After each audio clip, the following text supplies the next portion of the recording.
दोस्तों, सबसे पहले तो मैं आपसे रिक्वेस्ट करना चाहती हूँ कि वीडियो देखने के बाद सब्सक्राइब ज़रूर कर लीजिएगा। मैं इन वीडियोस को बनाने में बहुत मेहनत करती हूँ और इसी से मैं अपना खाना पीना चलाती हूँ। जो भी सब्सक्राइब करेगा, मैं दिल से दुआ करती हूँ कि उसकी ज़िंदगी में बहुत सारी खुशियाँ आएँ, बहुत पैसा आए और वो हमेशा हेल्थी और हैप्पी रहे। प्लीज़ प्लीज़ सब्सक्राइब कर दीजिएगा। Thank you so much. अब कहानी पर आते हैं। हेलो, मेरा नाम है नेहा। मैं 26 साल की हूँ और देखने में ठीक ठाक हूँ। मतलब लोग कहते हैं कि मेरी स्माइल बड़ी क्यूट है और मेरी आंखें ऐसी हैं जो किसी को भी थोड़ा सा घूर कर देख लूँ तो वो मुस्कुरा देता है। मेरी शादी को अभी 2 साल हुए हैं और मैं एक छोटे से गांव से हूँ, लेकिन अब शहर में रहती हूँ।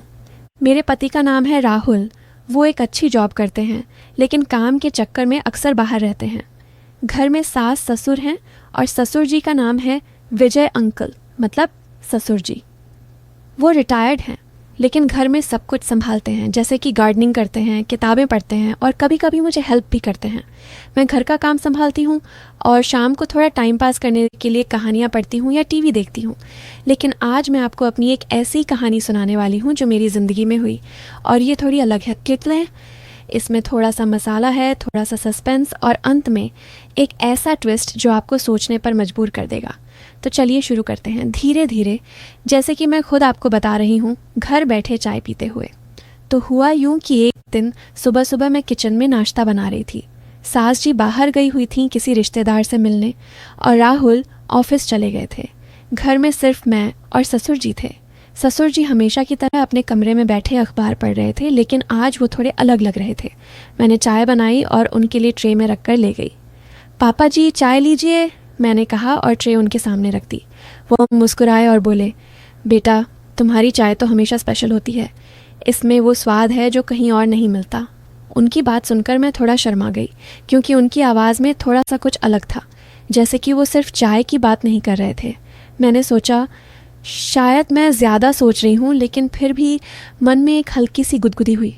वो चाय पीते हुए मुझे देख रहे थे और बोले, नेहा तुम घर में इतनी मेहनत करती हो, कभी थकती नहीं हो क्या?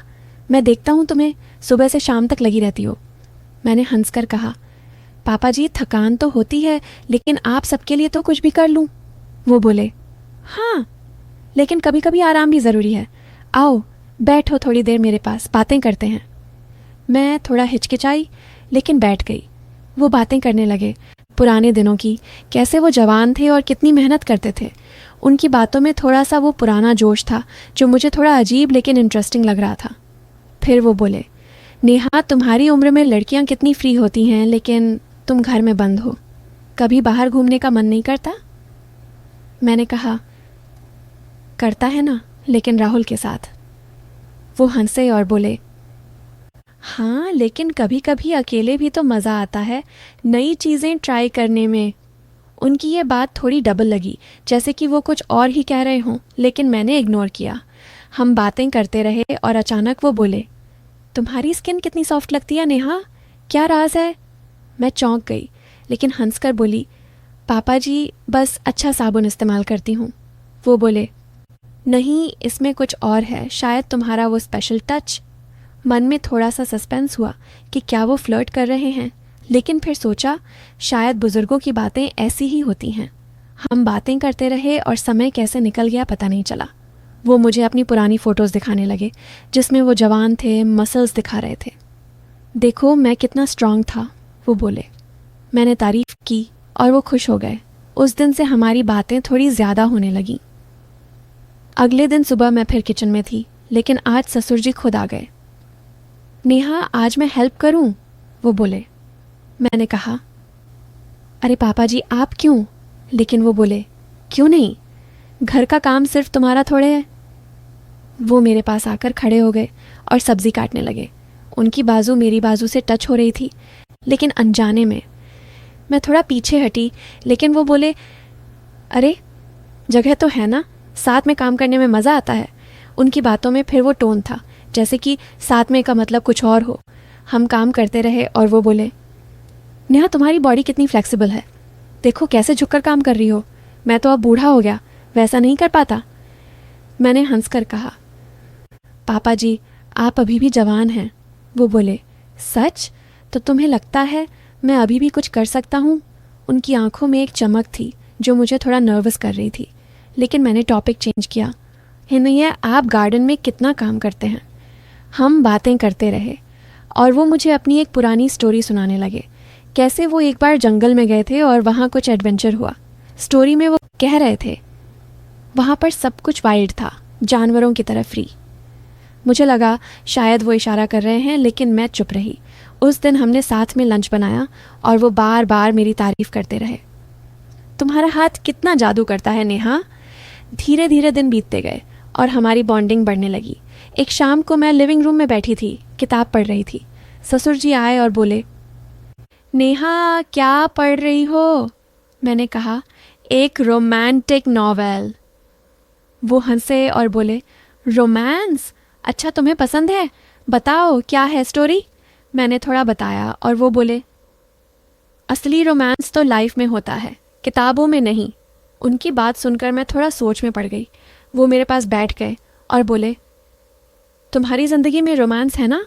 मैंने कहा, हाँ, राहुल के साथ। वो बोले, लेकिन कभी कभी नया रोमांस ट्राई करना चाहिए, पुराना बोरिंग हो जाता है। उनकी ये बात थोड़ी बोल्ड लगी और मन में सवाल उठा कि क्या वो कुछ सोच रहे हैं। लेकिन फिर वो बोले, मतलब नई हॉबीज़, नई किताबें।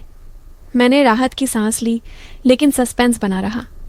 हम बातें करते रहे और वो मुझे अपनी एक पुरानी लव स्टोरी सुनाने लगे, कैसे वो सास जी से मिले थे।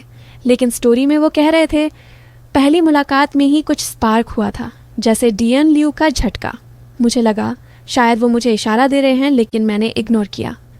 फिर एक दिन हुआ कि घर में एक नया गैजेट आया, एक मसाज चेयर।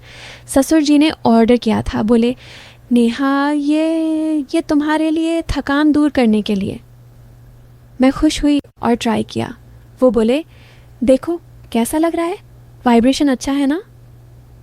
वाइब्रेशन शब्द सुनकर थोड़ा अजीब लगा, लेकिन मैंने कहा, हाँ, रिलैक्सिंग है।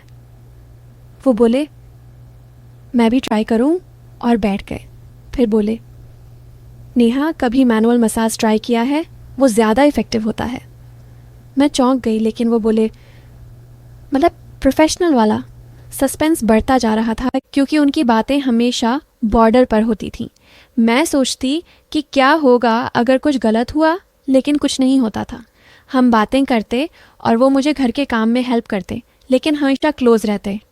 अब कहानी थोड़ी आगे बढ़ती है। एक रात को राहुल लेट आए और मैं वेट कर रही थी। ससुर जी भी जाग रहे थे, टीवी देख रहे थे। मैं उनके पास बैठ गई और हम बातें करने लगे। वो बोले, नेहा रात को अकेले रहना कैसा लगता है? मैंने कहा, ठीक है।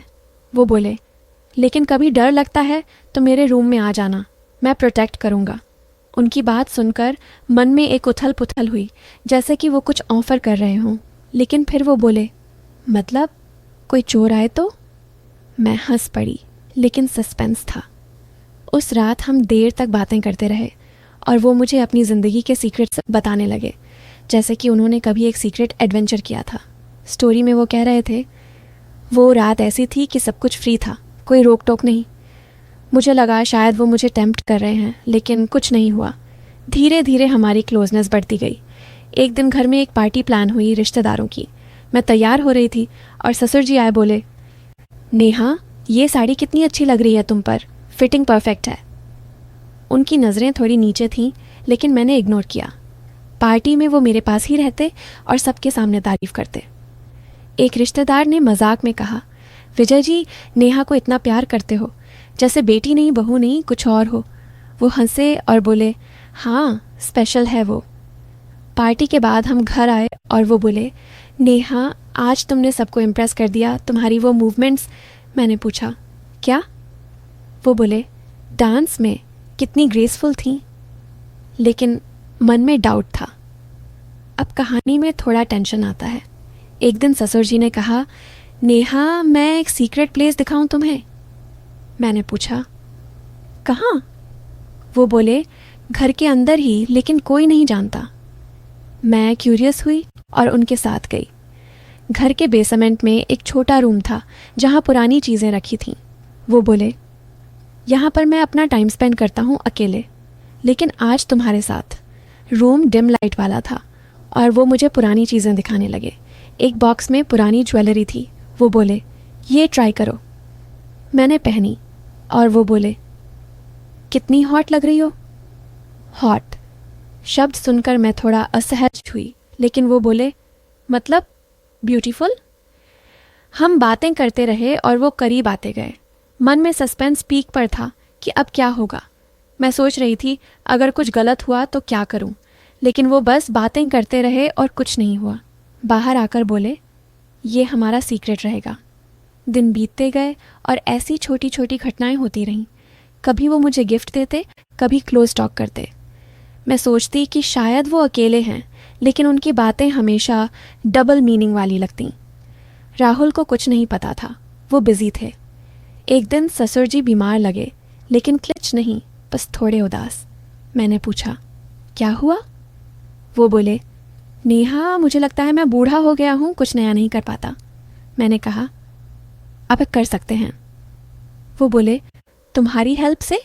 मैं हिचकिचाई लेकिन बोली, हाँ। वो बोले, तो चलो एक नया प्रोजेक्ट शुरू करें।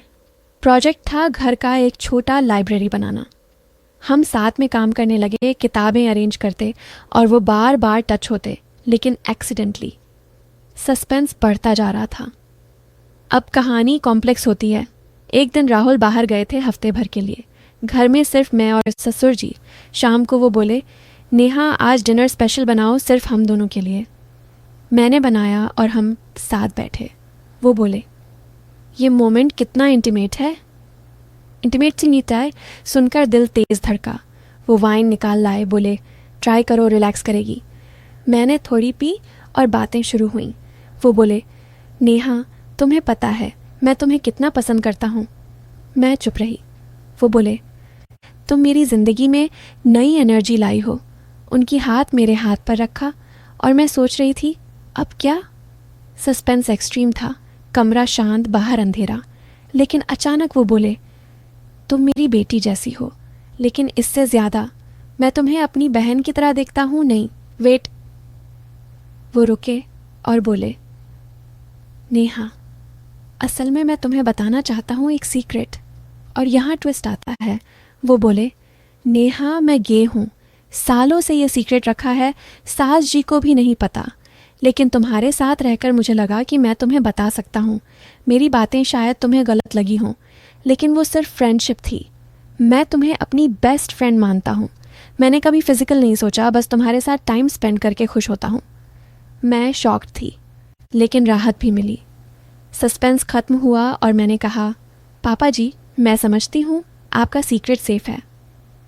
फिर हम बातें करने लगे, असली वाली। वो गाओ सू, वो अपनी पास्ट, कैसे वो छुपाते रहे। अंत में कहानी अच्छी बनी, हमारी बॉन्डिंग सच्ची फ्रेंडशिप की। थर्की लोग सोचते रह गए कि कुछ होगा, लेकिन असल में ये एक इमोशनल स्टोरी थी, जहाँ रिश्ते की गहराई समझ आई और सब खुश हुए। दोस्तों, कैसी लगी कहानी? प्लीज़ वीडियो को लाइक करो और सब्सक्राइब